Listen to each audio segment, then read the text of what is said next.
तो जिस तरह से पाकिस्तान सांप्रदायिक विवाद पैदा करने की कोशिश कर रहा है और इससे सब्र का जो बांध है वो टूटा है और जिस तरह से लगातार हिंदुस्तान की तरफ से जो प्रहार है वो किया जा रहा है, उसी पर आधारित एक खास रिपोर्ट। अंतर्राष्ट्रीय सीमा और नियंत्रण रेखा पर लेह से लेकर सरक्रीक तक 36 स्थानों पर 300 से 400 लगभग ड्रोनों का इस्तेमाल घुसपैठ का प्रयास करने के लिए किया गया। ये पाकिस्तान के उस नापाक कोशिश की दास्तान है जिसको स्वीकारने के बजाय पाकिस्तान अपनी गलतियों को छिपाने में जुटा है। जिस लड़ाई को हमने शुरू ही नहीं किया, पाकिस्तान उसको अपना रूप देने की कोशिश कर रहा है। पाकिस्तान बार बार समझौतों का उल्लंघन कर रहा है और जहां इसके खिलाफत में उसका विरोध कर रही है, तो एक ऐसा देश भी है जो इसमें पाकिस्तान की मदद कर रहा है। पाकिस्तानी सेना ने सैन्य बुनियादी ढांचे को निशाना बनाने के इरादे से पूरी पश्चिमी सेना पर भारतीय वायु क्षेत्र का कई बार उल्लंघन किया। यही नहीं बल्कि पाकिस्तानी सेना ने नियंत्रण रेखा पर भारी कैलिबर वाले हथियारों से गोलीबारी भी की। अंतर्राष्ट्रीय सीमा और नियंत्रण रेखा पर लेह से लेकर सरक्रीक तक 36 स्थानों पर 300 से 400 लगभग ड्रोनों का इस्तेमाल घुसपैठ का प्रयास करने के लिए किया गया।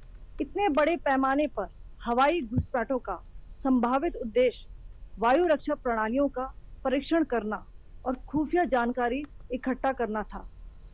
ड्रोन के मलबे की फोरेंसिक जांच की जा रही है। प्रारंभिक रिपोर्ट्स से पता चलता है कि वे तुर्की के असीस गार्ड सोंगर ड्रोन्स हैं। सुना आपने कर्नल सोफिया ने क्या कहा। पाकिस्तान की तरफ से जो ड्रोन गुरुवार की रात भारत के क्षेत्रों में दागे गए वो तुर्की के हैं, यानी तुर्की पाकिस्तान की मदद कर रहा है। इससे पहले तुर्की का एक वॉरशिप भी पाकिस्तान आया है। तुर्की ने करीब 4 दिन पहले पाकिस्तान में अपने युद्धपोत को भेजा है। हालांकि तुर्की इसे भारत के साथ तनाव के बीच उठाया गया कदम नहीं बता रहा है, लेकिन तुर्की के इस जहाज के पाकिस्तान पहुंचने के समय और मकसद को लेकर गंभीर सवाल उठ रहे हैं।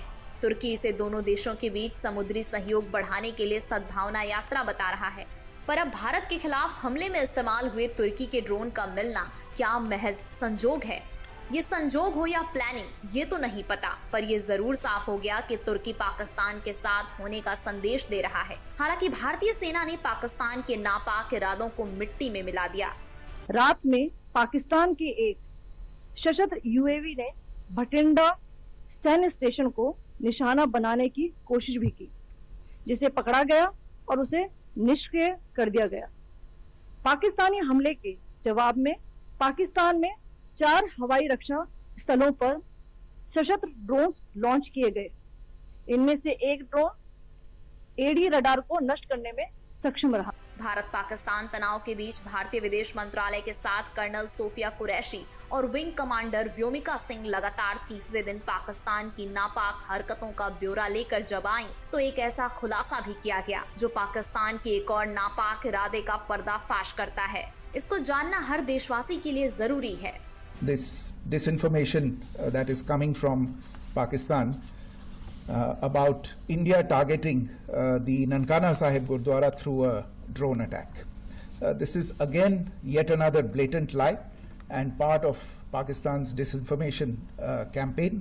As we saw in the Pahalgam attack, Pakistan is again trying desperately to impart a communal hue to the situation with an intention to create discord.